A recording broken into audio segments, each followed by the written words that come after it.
మాట్లాడుతున్నారు లైవ్ లో చూద్దాం.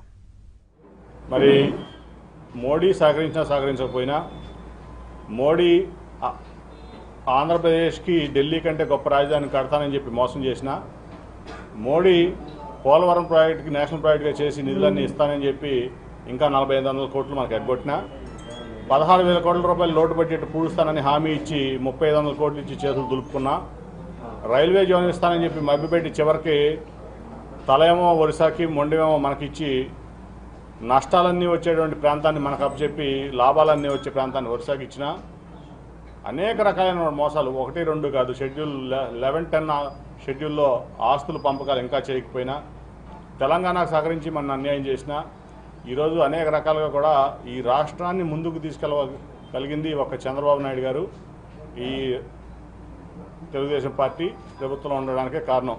ఈరోజు మనం పట్టిసీమ కట్టుకున్నా ఈరోజు మనం అమరావతి నిర్మాణం చేసుకున్నా ఈరోజు 13 జిల్లాల్లో అక్కడ కియా కార్ల కంపెనీ దగ్గర నుంచి హీరో మోటార్ సైకిల్స్ కంపెనీ నుంచి అట్లాగే అనేక సాఫ్ట్వేర్ కంపెనీల నుంచి అనేక టైర్ల కంపెనీల నుంచి అశోక్ లేలాండ్ ఫ్యాక్టరీల దగ్గర నుంచి అమరావతి నిర్మాణంలో మరి అనేక కార్యక్రమాల నుంచి చేస్తున్నామంటే అది కేవలం చంద్రబాబు నాయుడు గారి యొక్క సమర్థత, ఆయన యొక్క ఆలోచన విధానం, ఆయన యొక్క ముందు చూపు, అట్లాగే ఈ రాష్ట్రాన్ని ముందు నడిపించడంతో ఆయనకు ఉన్నటువంటి అనుభవం, అట్లాగే పెట్టుబడిదారులను ఆకర్షించి పిల్లలకు ఉద్యోగాలు ఇవ్వడంలో ఆయనకు ఉన్నటువంటి సమర్థత, ఇవన్నీ కూడా కారణంగా ఈ రాష్ట్రాన్ని ముందుకు తీసుకెళ్ళగలిగాం. అట్లాగే సంక్షేమ కార్యక్రమాలు కూడా మరి అమలు చేసుకోగలిగాం. ఇవాళ పసుపు కుంకుమ అనండి, రైతులకి అన్నదాత సుఖీభావం అనండి, అట్లాగే అన్ని కులాలకి మతాలకి ఎక్కడైతే పేదవారు ఉన్నారో వాళ్ళందరినీ ఆదుకునేటువంటి కార్యక్రమం కార్పొరేషన్స్ పెట్టి వాళ్ళు ఆదుకునే కార్యక్రమం అనండి మరి చేసుకున్నాం. ఈరోజు ఆఖరి దశలోకి వచ్చాం. ప్రజలందరూ కూడా చాలా చాలా చాలా మళ్ళీ చైతన్యవంతంగా 2014లో చంద్రబాబు నాయుడు గారిని ఎట్లా ఎన్నుకున్నారో ఈరోజు మళ్ళీ ఆలోచించి చైతన్యవంతంగా ఓట్లు వేయాల్సినటువంటి అవసరం ఉంది. ఈ రాష్ట్ర భవిష్యత్తుకి చంద్రబాబు నాయుడు గారి నాయకత్వం అవసరం. ఈ రాష్ట్రాన్ని ముందుకు నడిపించాలంటే చంద్రబాబు నాయుడు గారి నాయకత్వం అవసరం. ముఖ్యంగా నీతి నిజాయితీ ఒక క్యారెక్టరు ఏదైతే ఉందో దాన్ని నిలబెట్టుకునే వ్యక్తులు కావాలి. ఈరోజు నీతి నిజాయితీ విలువలు సిద్ధాంతాలు అట్లాగే ఈ రాష్ట్రం పట్ల ఉన్నటువంటి కమిట్మెంటు చిత్తశుద్ధి అట్లాగే డెడికేషను దాంతో అంకిత భావం దాంతో ముందుకెళ్లాల్సిన అవసరం ఉంది. ఈరోజు ఇక్కడ అభ్యర్థులను చూస్తూ ఉంటే నాయకుడి మీద 31 కేసులు, జగన్మోహన్ రెడ్డి మీద 31 కేసులు.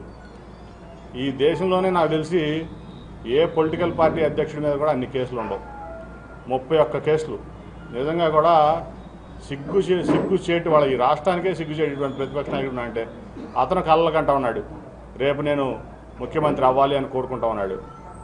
ఇవాళ మనం ఒక విషయం ఆలోచించాల్సిన అవసరం ఉంది. ఈరోజు ఒక చిన్న కుక్క పిల్లని మన ఇంటికి తీసుకోవాలంటేనే దాని పెడిగ్రీ ఆలోచిస్తాం. అంటే దాని తాత ఎవరో తండ్రి ఎవరో అది దాని బిహేవియర్ ఎట్లా ఉంటుంది అని ఆలోచించి కుక్క పిల్లల్ని ఇంటికి తీసుకొస్తాం.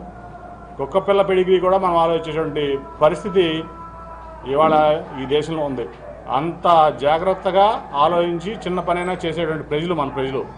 అట్లాగే ఒక ఇంట్లోకి ఒక వివాహం చేయాలంటే మన పెద్దలు చెప్పారు 7 తరాలు అటు 7 తరాలు ఇటు చూడమన్నారు. ఒక వివాహ కార్యక్రమం చేయాలంటే ఒక ఇంట్లో ఒక వధువుని కానీ వరుణ్ణి కానీ ఇంట్లోకి తెచ్చుకోవాలంటే 7 తరాలు అటు 7 తరాలు ఇటు చూడమని చెప్పి మన పెద్దలు చెప్పారు.